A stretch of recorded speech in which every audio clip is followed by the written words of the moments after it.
It'll be one to go this time by. Coming to the green, buddy, coming to the green. Let's go get him. Go, go, go, go, go, go, go. Get your motor running. Head out on the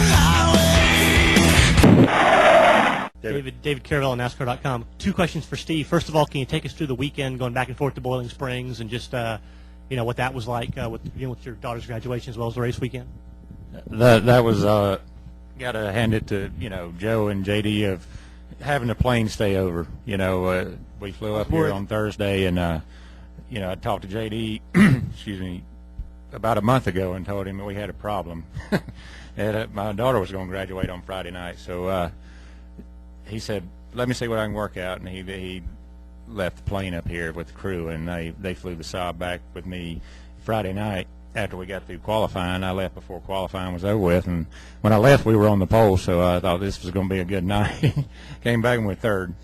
But I got there, and she kept calling me, and she said it was going to be all right for me to miss it, but she kept calling, and I kept ignoring her calls, and I'd call her mom and make sure that, everything was all right. And after the ceremony, got to walk out on the field, and she saw me, and that was cool. And then got back up and flew back up here on Saturday. The second question is, Steve, I mean, you've put up with your share of criticisms over the last couple of years, and I wonder just how gratifying is it to you to prove to people that you can set up a car and go fast and win races? It's awesome. That's bottom line. It's awesome. When there's a lot of opportunities out there to, guys that are really good guys and work hard, and it's the people you put yourself around, that you have around you that work hard for you, and then you put the right driver in the mix, and it all works. And it's an awesome feeling. You go to the racetrack, and it's fun to get up and go to work in the mornings. It's fun to go to the racetrack and know you got a shot to win every race you go to. Okay, we've got two upstairs. Then we got Seth and Jim Utter, and then Bob. So go upstairs. Monty Dutton, Gaston Gazette. When there's a race like this, Kyle, and anyone suggests that maybe it wasn't the most exciting in history, invariably drivers say, well, from where I was sitting, it was exciting, whereupon we all whisper to ourselves, well, I guess so, you're doing 180 miles an hour, but this is a spectator sport. From where you were sitting, was this one exciting? Turning as much right as I did today, yeah.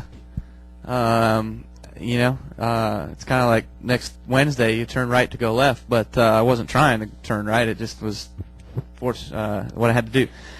It wasn't, I guess, all that exciting, but, that's a product of what we've got going on here. We're working on trying to make our cars go the fastest they can, and the faster we make them go, the more aero-dependent they're going to be, and then the more that you put out there on the racetrack, the more that the air is going to get screwed up. And then, we're all fighting for space, we're all fighting for air, we're all fighting for everything. So, sorry it wasn't exciting. Another one from upstairs. This is for Joe. Bill Fleischman, the Philadelphia Daily News. Excuse me.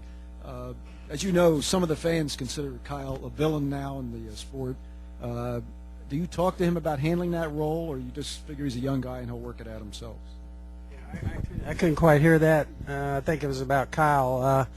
Hey, we're just, from the very first time we talked to Kyle, he came over and we sat down and talked, JD and everybody there. We never make a decision at Joe Gibbs Racing unless everybody agrees and is in on it.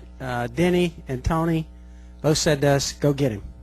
And Jimmy Maycar. And Kyle met with everybody. He met with our engineering group. He met with everybody.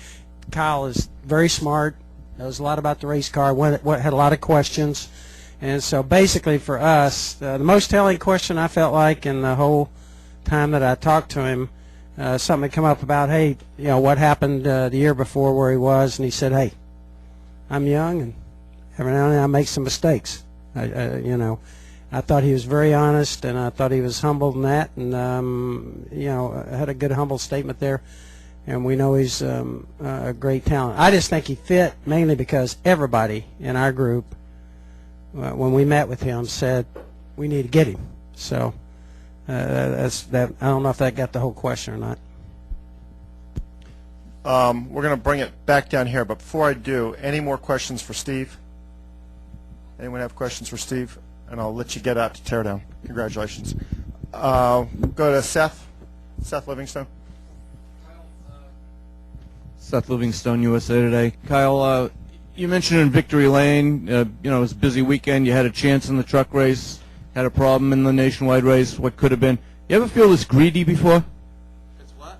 This greedy. Have you ever felt this greedy before with the situation you're in? Well, when you feel like you've got the dominant truck or the dominant car, then you feel like you missed out on something. I feel like we missed out at the All-Star race. I feel like we missed out in the truck race at Charlotte. So there's 4 wins in the past 2-3 weeks that I feel like more that we could have gotten. It's just that's a good question. I mean, is it greed? I just want to win everything, man. That's all I'm here for, is to win as many races as I possibly can, and whether it's a truck, a nationwide car, or a cup car. Joe wants me to win in the cup cars. I think he wants me to win in his nationwide cars too, and unfortunately I kept him out of Victory Lane last week at Lowe's Motor Speedway. I'm sure he wasn't too happy with that. We haven't talked about that, haven't we? We talked about I tried paying him back here today a little bit and get him back to Victory Lane when he was here and JD wasn't, so we could at least have one of the Gibbs in Victory Lane with us. Jim Otter. Kyle, you sort of alluded to this. You also had the opportunity this weekend to win all 3 races. You led, I think, 90-some laps in the truck race, 60-some laps in the nationwide race. Do you feel a little bit like you missed out on what could have been a sweep this weekend? And with the incidents that took place in the last 2 days, were you concerned as the race was winding down?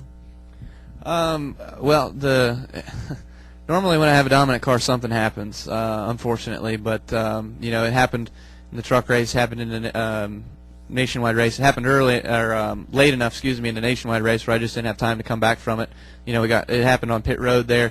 That's kind of what brought us back to pit road and got us back in traffic and stuff. But overall, I feel like we missed out on the triple this weekend, definitely. If you have everything go right, you have the dominant car, dominant truck, everything goes right, then ultimately you'll probably make it to Victory Lane if you don't screw up. And so Atlanta was the same way. We had a great truck there. We won the truck race. We had a great nationwide car, and the right front shock or A-arm or something like that broke, and then we won the cup race the next day, and felt like we had the same scenario here this weekend that we could have capitalized on pretty well. But I'm proud of the fact that Denny was able to win and yesterday for JGR, and I'm proud of the fact that Scott Speed, I wasn't able to say it because I hadn't been in here since, but I really got to congratulate him. I thought he had probably the second or third best truck, and he made the most of it and was able to win the thing. So that was pretty cool.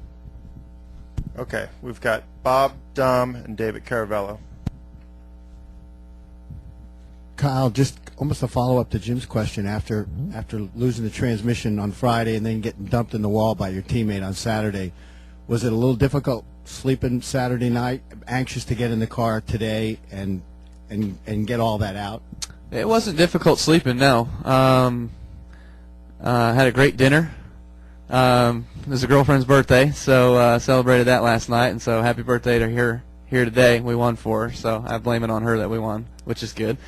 But I woke up this morning and I was just like, I was pretty disappointed. I wasn't in a very good mood this morning. It kind of all hit me that it was like we qualified third in all 3.